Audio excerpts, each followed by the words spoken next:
આકાશવાણી સમાચાર બકુલા પરમાર વાંચે છે. સૌપ્રથમ મુખ્ય સમાચાર.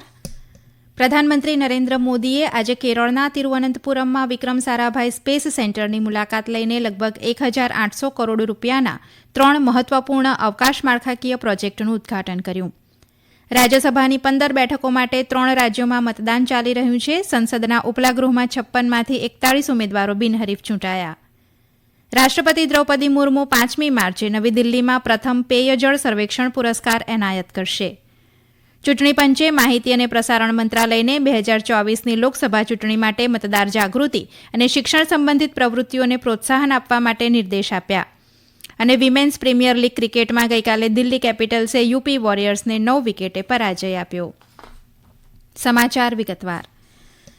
પ્રધાનમંત્રી નરેન્દ્ર મોદીએ આજે કેરળના તિરુવનંતપુરમમાં વિક્રમ સારાભાઈ સ્પેસ સેન્ટરની મુલાકાત લઈને લગભગ 1,800 કરોડ રૂપિયાના 3 મહત્વપૂર્ણ અવકાશ માળખાકીય પ્રોજેક્ટનું ઉદઘાટન કર્યું હતું.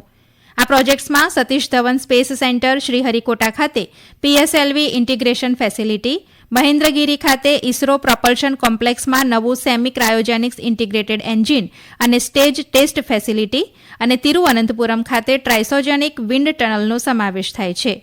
શ્રી મોદીએ ગગનયાન મિશન માટેની તૈયારીઓની પણ સમીક્ષા કરી અને ગગનયાન મિશન માટે પસંદ કરાયેલા 4 અવકાશયાત્રીના નામ જાહેર કર્યા.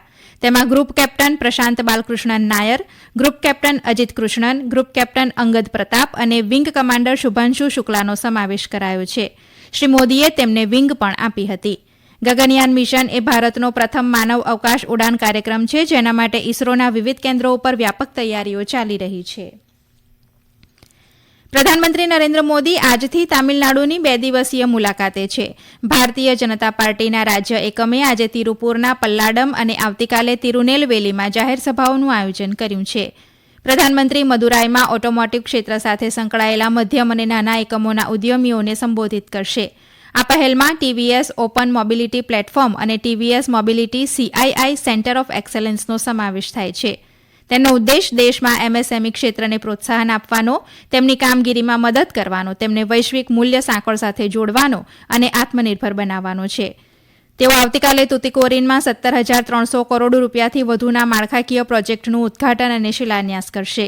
શ્રી મોદી દેશના પ્રથમ હાઇડ્રોજન હબ પોર્ટનું પણ ઉદઘાટન કરશે. તેઓ ગ્રીન બોટ ઇનિશિયેટિવ હેઠળ દેશનું પ્રથમ સ્વદેશી green hydrogen fuel cell inland waterways vessel launch કરશે. શ્રી મોદી કાર્યક્રમ દરમિયાન 10 રાજ્યોમાં 75 દીવાદાંડીઓમાં પ્રવાસન સુવિધાઓ રાષ્ટ્રને સમર્પિત કરશે. શ્રી મોદી આવતીકાલે તિરુનેલવેલીમાં એક જાહેર સભામાં પણ સંબોધન કરશે. રાજ્યસભાની 15 બેઠકો માટે 3 રાજ્યોમાં મતદાન ચાલી રહ્યું છે. સંસદના ઉપલા ગૃહમાં 56માંથી 41 ઉમેદવારો બિનહરીફ ચૂંટાયા છે. ઉત્તર પ્રદેશમાં 10, કર્ણાટકમાં 4 અને હિમાચલ પ્રદેશમાં 1 બેઠક માટે મતદાન થઈ રહ્યું છે. મતદાન સવારે 9 વાગ્યાથી શરૂ થયું હતું, જે સાંજે 4 વાગ્યા સુધી ચાલશે. બાદમાં સાંજે 5 વાગે મતગણતરી હાથ ધરાશે. ભાજપના રાષ્ટ્રીય અધ્યક્ષ JP નડ્ડા, રેલવે મંત્રી અશ્વિની વૈષ્ણવ અને ભૂતપૂર્વ કોંગ્રેસ અધ્યક્ષા સોનિયા ગાંધી સહિત 41 ઉમેદવારો રાજ્યસભામાં બિનહરીફ ચૂંટાયા છે. રાષ્ટ્રપતિ દ્રૌપદી મુર્મુ 5મી માર્ચે નવી દિલ્હીમાં પ્રથમ પેયજળ સર્વેક્ષણ પુરસ્કાર એનાયત કરશે. આવાસ અને શહેરી બાબતોના મંત્રાલયે જણાવ્યા પ્રમાણે જળ ક્ષેત્રમાં શ્રેષ્ઠતા માટે શહેરો અને રાજ્યોને 130 પુરસ્કારોથી સન્માનિત કરાશે. આ પુરસ્કારોમાં વસ્તી આધારિત શ્રેણીમાં પ્રથમ ઇનામ વિજેતાને સુવર્ણચંદ્રક, બીજાને રજત અને ત્રીજાને કાંસ્ય ચંદ્રક એનાયત કરવામાં આવશે. વિદેશમંત્રી ડોક્ટર S જયશંકરે ઇઝરાયેલમાં ગત 7મી ઓક્ટોબરે હમાસ દ્વારા કરાયેલા આતંકી હુમલાની આકરી ટીકા કરી છે. સંયુક્ત રાષ્ટ્રસંઘની માનવ અધિકાર પરિષદના 55મા સત્રને વર્ચ્યુઅલ રીતે સંબોધન કરતા શ્રી જયશંકરે કહ્યું કે સંઘર્ષોથી ઉદ્ભવતા માનવતાવાદી સંકટને ટકાઉ ઉકેલની જરૂર છે, જે સૌથી વધુ અસરગ્રસ્ત લોકોને તાત્કાલિક રાહત આપે છે. તેમણે વધુમાં કહ્યું હતું કે આતંકવાદ અને બંધક બનાવવું સ્વીકાર્ય નથી. ડોક્ટર જયશંકરે વધુમાં જણાવ્યું હતું કે આંતરરાષ્ટ્રીય માનવતાવાદી કાયદાનું હંમેશા સન્માન કરવું જોઈએ. તેમણે ઉમેર્યું હતું કે પેલેસ્ટિયન લોકો ઇઝરાયેલની અંદર રહી શકે તેવા પ્રયાસો ઉપર ધ્યાન કેન્દ્રિત કરવું જોઈએ અને નાગરિક અને રાજકીય અધિકારોનું રક્ષણ અને આર્થિક, સામાજિક અને સાંસ્કૃતિક અધિકારોની પ્રગતિશીલ અનુભૂતિ એ સ્વતંત્ર ન્યાયતંત્ર, મજબૂત મીડિયા અને જીવંત નાગરિક સમાજની સંસ્થાકીય તાકાત હોવાનું તેમણે જણાવ્યું હતું. આ સમાચાર આપ આકાશવાણી ઉપરથી સાંભળી રહ્યા છો. ચૂંટણી પંચે માહિતી અને પ્રસારણ મંત્રાલયને 2024ની લોકસભા ચૂંટણી માટે મતદાર જાગૃતિ અને શિક્ષણ સંબંધિત પ્રવૃત્તિઓને પ્રોત્સાહન આપવા માટે નિર્દેશ આપ્યો છે. પંચે મંત્રાલયને તમામ સિનેમા માલિકોને દેશભરમાં ફિલ્મો દર્શાવતા પહેલા અને દરેક ફિલ્મના અંતરાલ દરમિયાન મતદાર જાગૃતિ ફિલ્મ મારો મત મારી ફરજ દર્શાવવા નિર્દેશ કર્યો છે. પંચે કહ્યું છે કે તે રાજ્યો અને કેન્દ્રશાસિત પ્રદેશોના મુખ્ય ચૂંટણી અધિકારીઓને હિન્દી, અંગ્રેજી અને પ્રાદેશિક ભાષાઓમાં CFSC પ્રમાણિત મતદાર જાગૃતિ ફિલ્મો ઉપલબ્ધ કરાવશે. આકાશવાણી અને દૂરદર્શનને મતદાર શિક્ષણ સાથે સંબંધિત કાર્યક્રમો કરવા માટે પણ નિર્દેશ આપવાની શક્યતા છે. કમિશને મતદાર જાગૃતિ કાર્યક્રમ દર્શાવવામાં આવતી મુશ્કેલીઓના નિવારણ માટે નોડલ અધિકારીઓની નિમણૂક કરવાનું પણ કહ્યું છે. માહિતી અને પ્રસારણ મંત્રી અનુરાગસિંહ ઠાકુરે દરેક નાગરિકને મેરા પહેલા વોટ દેશ કે લીએ ઝુંબેશમાં જોડાવા અને યુવા મતદારોને આગામી ચૂંટણીમાં તેમના લોકતાંત્રિક અધિકારનો ઉપયોગ કરવા પ્રોત્સાહિત કરવા અપીલ કરી છે.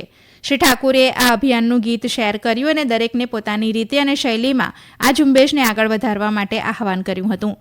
તેમણે દરેકને માય ઇન્ડિયા પોર્ટલ સહિત કોલેજોના માધ્યમથી આ જવાબદારી સ્વીકારવા અને સામૂહિક રીતે ઓનલાઈન માધ્યમથી આગળ આવવા અપીલ કરી હતી. નાણામંત્રી નિર્મળા સીતારમણે કહ્યું છે કે મોદી સરકારના ત્રીજા કાર્યકાળ દરમિયાન દેશને વિશ્વની ત્રીજી સૌથી મોટી અર્થવ્યવસ્થા બનાવવા માટે પ્રતિબદ્ધ છે. તેમણે કહ્યું કે સરકારના 10 વર્ષમાં ભારતીય અર્થવ્યવસ્થા 5મા સ્થાને આવી ગઈ છે. તેમણે આજે નવી દિલ્હીમાં આયોજિત રાષ્ટ્રીય કોન્ક્લેવ વિકસિત ભારત 2047 દરમિયાન આમ જણાવ્યું હતું. વિકસિત ભારત માટે સરકારના વિઝન ઉપર પ્રકાશ પાડતા નાણામંત્રીએ કહ્યું કે સરકાર અર્થતંત્રને વેગ આપવા માટે મૂડી ખર્ચમાં વધારો કરી રહી છે. આ પ્રસંગે માહિતી અને પ્રસારણ મંત્રી અનુરાગસિંહ ઠાકુરે સરકારના સુધારાઓ અને નીતિગત પહેલો અંગે જણાવ્યું હતું કે આ વર્ષે 11 લાખ કરોડ રૂપિયાથી વધુનો મૂડી ખર્ચ ફાળવવામાં આવ્યો છે. તેમણે કહ્યું કે 45 કરોડ બેંક ખાતા ખોલવામાં આવ્યા છે અને 80 કરોડ લોકોને મફત અનાજ મળી રહ્યું છે. તેમણે જણાવ્યું હતું કે છેલ્લા 10 વર્ષમાં એક મજબૂત પાયો નાખવામાં આવ્યો છે અને આ મજબૂત પાયા ઉપર આગામી 25 વર્ષમાં વિકસિત ભારતનું નિર્માણ થશે. કેરળના ઇડુક્કી જિલ્લાના મુન્નાર નજીક જંગલી હાથીએ કરેલા હુમલામાં એક ઓટોરિક્ષા ચાલકનું મૃત્યુ થયું છે. ઘટના સમયે તે ઘરે પરત ફરી રહ્યો હતો. હુમલામાં ઘાયલ અન્ય 2 લોકોને મુન્નારની હોસ્પિટલમાં દાખલ કરવામાં આવ્યા છે. આ સાથે રાજ્યમાં છેલ્લા 2 દિવસમાં માનવ અને પ્રાણી વચ્ચેના સંઘર્ષમાં મૃત્યુઆંક 4 થયો છે. પ્રધાનમંત્રી નરેન્દ્ર મોદીએ ક્રિકેટર મોહમ્મદ શામીને ઝડપથી સ્વસ્થ થવાની શુભેચ્છા પાઠવી છે. ઉલ્લેખનીય છે કે મોહમ્મદ શામીએ તેમના પગની એડીનું ઓપરેશન કરાવ્યું હતું. વિમેન્સ પ્રીમિયર લીગ ક્રિકેટમાં ગઈકાલે દિલ્હી કેપિટલ્સે બેંગલુરુમાં રમાયેલી મેચમાં યુપી વોરિયર્સને 9 વિકેટે પરાજય આપ્યો છે. દિલ્હી કેપિટલ્સે 120 રનના લક્ષ્યાંકને 14.3 ઓવરમાં 1 વિકેટે 123 રન બનાવીને પાર કર્યો હતો. દિલ્હી તરફથી શેફાલી વર્માએ 43 બોલમાં અણનમ 64 રન બનાવ્યા હતા, જ્યારે કેપ્ટન મેગ લિનિંગે 43 બોલમાં 51 રન બનાવ્યા હતા. આ પહેલા બેટિંગ કરવા ઉતરેલી યુપી વોરિયર્સે નિર્ધારિત 20 ઓવરમાં 9 વિકેટે 119 રન બનાવ્યા હતા. તુર્કી મહિલા ફૂટબોલ કપમાં ભારત આજે બપોરે તુર્કીના અલ્નાનિયામાં ગોલ્ડ સિટી સ્પોર્ટ્સ કોમ્પ્લેક્સમાં કોસોવો સામે રમશે. કોસોવો પોઈન્ટ ટેબલમાં ટોચ ઉપર છે, જ્યારે ભારત બીજા સ્થાને છે. સ્પર્ધામાં બંને ટીમોની સ્થિતિને જોતા આજની મેચને ફાઇનલની જેમ મહત્વની માનવામાં આવી રહી છે. અગાઉની મેચોમાં ભારતીય ટીમે એસ્ટોનિયા અને હોંગકોંગ સામે જીત મેળવી હતી. અંતમાં મુખ્ય સમાચાર ફરી એકવાર. પ્રધાનમંત્રી નરેન્દ્ર મોદીએ આજે કેરળના તિરુવનંતપુરમમાં વિક્રમ સારાભાઈ સ્પેસ સેન્ટરની મુલાકાત લઈને લગભગ 1,800 કરોડ રૂપિયાના 3 મહત્વપૂર્ણ અવકાશ માળખાકીય પ્રોજેક્ટનું ઉદઘાટન કર્યું. રાજ્યસભાની 15 બેઠકો માટે 3 રાજ્યોમાં મતદાન ચાલી રહ્યું છે. સંસદના ઉપલા ગૃહમાં 56માંથી 41 ઉમેદવારો બિનહરીફ ચૂંટાયા. રાષ્ટ્રપતિ દ્રૌપદી મુર્મુ 5મી માર્ચે નવી દિલ્હીમાં પ્રથમ પેયજળ સર્વેક્ષણ પુરસ્કાર એનાયત કરશે. ચૂંટણી પંચે માહિતી અને પ્રસારણ મંત્રાલયને 2024ની લોકસભા ચૂંટણી માટે મતદાર જાગૃતિ અને શિક્ષણ સંબંધિત પ્રવૃત્તિઓને પ્રોત્સાહન આપવા માટે નિર્દેશ આપ્યા. અને વિમેન્સ પ્રીમિયર લીગ ક્રિકેટમાં ગઈકાલે દિલ્હી કેપિટલ્સે યુપી વોરિયર્સને 9 વિકેટે પરાજય આપ્યો. આકાશવાણી ઉપરથી સમાચાર પૂરા થયા.